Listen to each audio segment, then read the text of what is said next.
इस कहानी में हमें एक ऐसे इच्छाधारी नाग नागिन को दिखाया जाता है जो एक दिव्य मंगल सूत्र की मदद से हमेशा के लिए इंसानी रूप को धारण कर सकते थे, जिसे लेकर वे अपने सर्प देवता के पास आशीर्वाद लेने जाते हैं कि तभी वहाँ घर से भाग रहे एक लड़का और लड़की की नजर उस छोटे से मंदिर पर पड़ती है। जब ये लोग वहाँ पर आते हैं तो उन्हें वहाँ एक मंगल सूत्र दिखाई देता है। लड़का उस मंगल सूत्र को लेकर लड़की के गले में बांध देता है और दोनों शादी कर लेते हैं। जब यह बात नाग को पता चलती है तो वह उन्हें रोकने के लिए जाता है, लेकिन तब तक ये लोग वहाँ से निकल चुके थे। नाग दौड़ते हुए उनके पास जाता है और लड़की के गले से उस मंगल सूत्र को छीलने लगता है, जहाँ नाग और लड़के के बीच में लड़ाई होने लगती है। नाग लड़के को मारने ही वाला था कि तभी पीछे से लड़की उसके सर पर एक डंडा मार देती है, जिससे नाग की वहीं पर मृत्यु हो जाती है। तब तक नागिन भी वहाँ पर आ जाती है और उसने अपने प्रेमी को मरा हुआ पाया तो वह काफी क्रोधित हो जाती है और उनसे कहती है कि हम दोनों एक इच्छाधारी नाग नागिन हैं। आज ही हम शादी करके हमेशा के लिए इंसानी रूप में रह सकते थे, लेकिन तुम लोगों ने हमें अलग कर दिया। फिर नागिन लड़की का गला दबाते हुए कहती है कि जिस प्रकार तुमने हमें अलग किया है उसी प्रकार तुम भी एक नागिन बनकर हर जन्म में अपने प्रेमी से अलग रहोगी, यह श्राप है मेरा।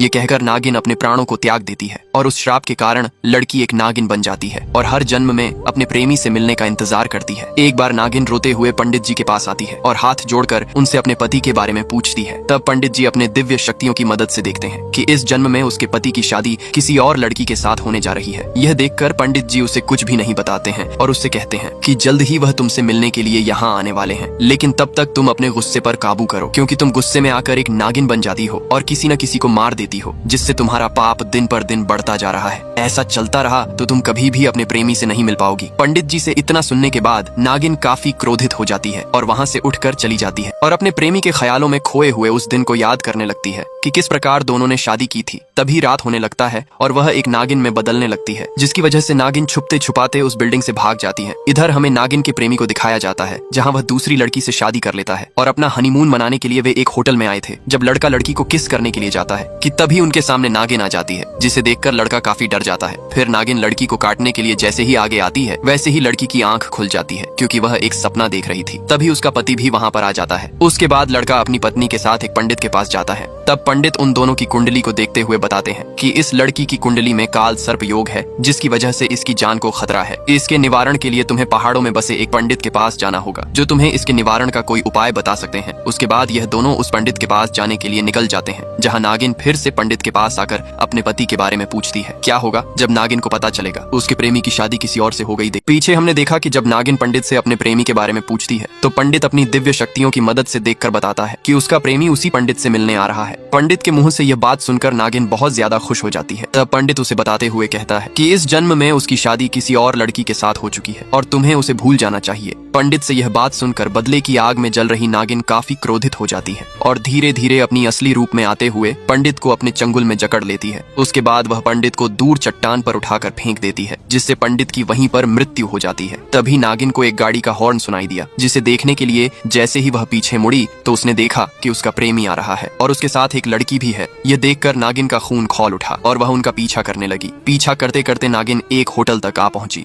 जहां वे दोनों रुकने वाले थे। नागिन ने भी वहां रूम लेने का फैसला किया और अगले दिन वह गेट पर आकर अलार्म बजाने लगी। जब अंदर से उसके प्रेमी ने गेट खोला तो उसने पूछा कौन है आप। अपने प्रेम को ना पहचानते हुए देखकर नागिन का दिल टूट गया। अपने प्रेमी के ना पहचानने के बाद नागिन एक नदी के किनारे बैठकर रोने लगी। तब उसे याद आया कि पंडित जी ने उसे कहा था कि अगर उसके प्रेमी ने उसे नहीं पहचाना तो उसे उसके अंदर के एहसास को जगाना होगा, जिससे उसका प्यार उसे वापस मिल सकता है। ये सोचकर नागिन फिर से वहां गई। अंदर जाने पर उसे कोई नहीं दिखा तो उसने अपने प्रेमी के शर्ट को पहनकर उसके साथ बिताए पल को याद करने लगी कि तभी उसे कुछ आहट सुनाई दी। वह जल्द से पीछे छिप गई तो उसने देखा कि उसका प्रेमी अपनी पत्नी के साथ वहां पर आया है, जहां दोनों एक दूसरे के साथ मस्ती कर रहे थे। यह देखकर नागिन को गुस्सा आ गया और वह धीरे धीरे एक नागिन में बदल गई, जिसे देखकर वह दोनों भी काफी डर गए। उन्हें डरा हुआ देखकर नागिन वहां से चली गई। उसके बाद दोनों एक पंडित के पास गए, जहां लड़की ने पंडित से डरते हुए कहा स्वामी मुझे उस सांप से बहुत ज्यादा डर लग रहा है। तब पंडित ने बताते हुए कहा कि डरने की कोई बात नहीं, कल ही चित्र पूर्णिमा है। मैंने जैसा कहा तुम्हें वैसा करना होगा। बुरी शक्तियां तुम्हारा कुछ भी नहीं बिगाड़ सकती। इधर नागिन भी पेड़ के पीछे से सब कुछ सुन रही थी, जिसे एक कुत्ता काफी परेशान कर रहा था। परेशान होकर नागिन ने उसे अपनी पुच्छ से लपेटकर मार दिया और उठाकर पंडित के सामने फेंक दी। पिछले पार्ट में हमने देखा दोनों पंडित से मिलने के बाद वहां से चले गए। अगले दिन लड़का पंडित द्वारा बताए पूजा के सामान को लेने जा रहा था कि तभी रास्ते में उसे एक नाग देवता का मंदिर दिखा, जिसे देखने लड़का वहां पर गया, जहां उसकी मुलाकात उसी इच्छाधारी नागिन से हुई। लड़के ने उससे पूछते सोचते हुए कहा, मैंने आपको एक दिन होटल में देखा था जहाँ आप किसी को ढूंढ रही थी। उसके बाद नागिन लड़के को अपना पिछला जन्म याद दिलाने की कोशिश करने लगी, लेकिन लड़के को कुछ भी याद नहीं आता। नागिन अपने प्रेमी को सब कुछ याद दिलाने के लिए एक एक करके हर उस स्थान पर ले जाती है जहाँ से उसकी यादें जुड़ी थी, लेकिन फिर भी उसे कुछ याद नहीं आता और दोनों एक नदी के किनारे पर आ जाते हैं जहाँ नागिन उसका पैर पकड़कर रोने लगती है। तभी लड़के की पत्नी का फोन आ जाता है। जब लड़का अपनी पत्नी से बातें कर रहा था तभी उसने गलती से अपना पैर तेजी से झटक कर